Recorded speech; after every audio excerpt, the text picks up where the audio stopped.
C'est une date symbolique et douloureuse pour l'histoire de l'Algérie. 8 mai 1945, la répression des émeutes de Sétif.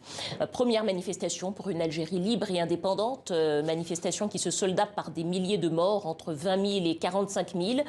Alors l'Algérie vient de décréter une journée de la mémoire qui chaque année honorera désormais les victimes de cette répression.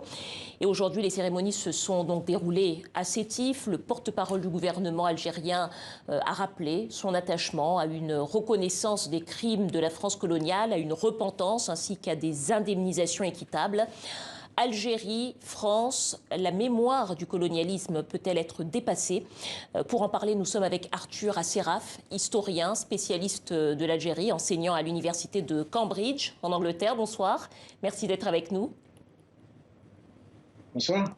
Alors, peut-être qu'on peut commencer par rappeler à l'attention de nos téléspectateurs ce qui s'est passé précisément ce jour-là à Sétif, 8 mai 45. Tout à fait. Alors, on est à la fin de la Deuxième Guerre mondiale. Il y a des manifestations dans toute l'Algérie. Il y a des grandes fêtes, le 8 mai 1945, qui sont pacifiques. Mais à Sétif et à Guelma, les manifestations tournent violentes. Il y a à Sétif en particulier, il y a des drapeaux algériens qui sont tenus par les manifestants qui veulent insister sur le droit à une Algérie libre après leur contribution à la Deuxième Guerre mondiale. Et cela tourne à de la violence entre la police et les Algériens, qui tourne ensuite à une émeute et un massacre de 102 Européens à Sétif également. Mais ensuite, surtout à une répression généralisée de l'armée française dans la région. Donc après la mort d'une centaine d'Européens, on a pendant plusieurs jours, plusieurs semaines, l'armée qui va ratisser la région avec des bombardements aériens notamment, et plusieurs dizaines de milliers d'Algériens qui sont tués sans discriminer par l'armée. Voilà pourquoi on parle de cette répression comme finalement les prémices de la future guerre d'Algérie. C'est la première fois depuis 1945 que l'Algérie décrète une journée de la mémoire en hommage à ces morts-là. Pourquoi maintenant ?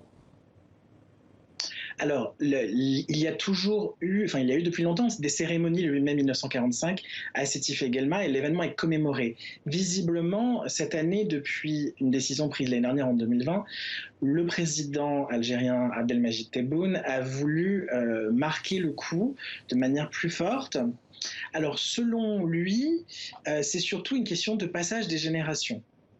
C'est-à-dire que la génération des Moudjahid, la génération de l'indépendance et des gens qui ont vécu les événements de Sétif et ensuite ceux de la guerre d'indépendance est en train de décliner, et il faut donc apprendre cette histoire aux jeunes. Donc il y a cette histoire-là, et il y a aussi bien sûr un contexte politique compliqué en Algérie qui incite le gouvernement à rassembler autour de ce qui fait consensus en Algérie, c'est-à-dire la lutte pour l'indépendance contre la France. Justement, vous parlez du contexte politique. On sait qu'il y a des élections législatives anticipées en Algérie le 12 juin. Est-ce qu'il peut y avoir une utilisation finalement politique de cette journée de commémoration ? Ce n'est pas à exclure. Les questions mémorielles en France comme en Algérie sont toujours aussi des affaires de politique interne, mais je ne pense pas qu'il faille simplement les réduire à ça. Donc je pense aussi qu'il y a un vrai enjeu mémorial autour de cette question en Algérie et en France. Alors, au cours de cette cérémonie, donc à Sétif, aujourd'hui, l'Algérie a rappelé ses demandes à la France, reconnaissance des crimes coloniaux de la France, repentance, ainsi que des réparations. Le ministre a également ajouté que le règlement de ce dossier mémoriel passait aussi par la prise en charge des conséquences des explosions nucléaires dans le Sahara. Ces derniers mois, le président français a engagé, on s'en souvient, des actions symboliques pour réconcilier les mémoires. Il y a même eu un rapport de l'historien Benjamin Stora. Est-ce que les demandes de l'Algérie aujourd'hui sont de nature à faciliter ce rapprochement ou pas, selon vous ? C'est une question intéressante. En fait, la question se pose sur trois plans. Le plan interne français, sur lequel joue surtout Emmanuel Macron, qui cherche dans des enjeux de politique interne à la politique électorale française, la politique interne algérienne et les rapports bilatéraux entre Paris et Alger. Alors, ce que fait le gouvernement algérien pour asseoir sa popularité en Algérie ne plaît pas forcément à Paris, et il y a des dérapages de communication.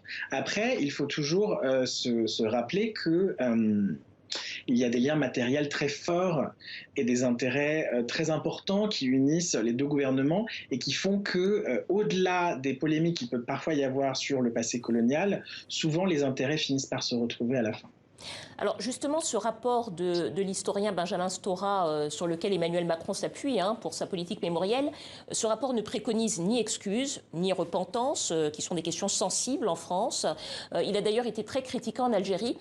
Est-ce que cette journée de la mémoire en Algérie peut être perçue comme une réponse finalement algérienne à la politique mémorielle de la France ?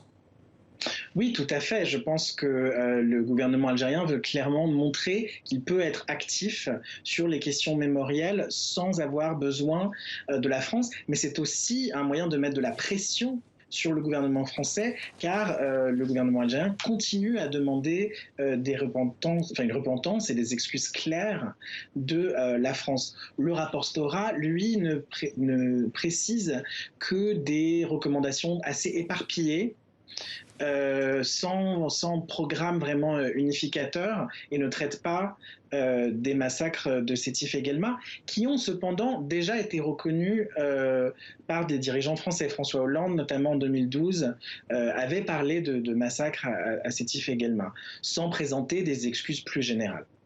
Arthur Acera, peut-être encore une question. Je reviens aux émeutes de Sétif.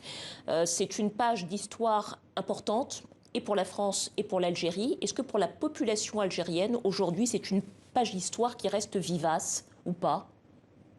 Je pense que oui. Alors d'abord, c'est une page importante de l'histoire nationale algérienne telle qu'elle est enseignée. Les Algériens apprennent souvent que le 8 mai 1945 marque le début de la lutte armée pour l'indépendance, qui se continuera par la révolution du 1er novembre 1954. Mais aussi, bien sûr, pour les gens des régions de Sétif et Guelma, c'est une mémoire encore très, très vivante. Ce n'est pas un passé très lointain. Et il y a beaucoup de gens qui ont perdu des membres de leur famille ou qui ont été internés, par exemple, à ce moment-là, avec de grandes violences dans la région. Arthur Asseraf, historien spécialiste de l'Algérie, enseignant à l'université de Cambridge en Angleterre. Merci à vous d'avoir répondu à nos questions.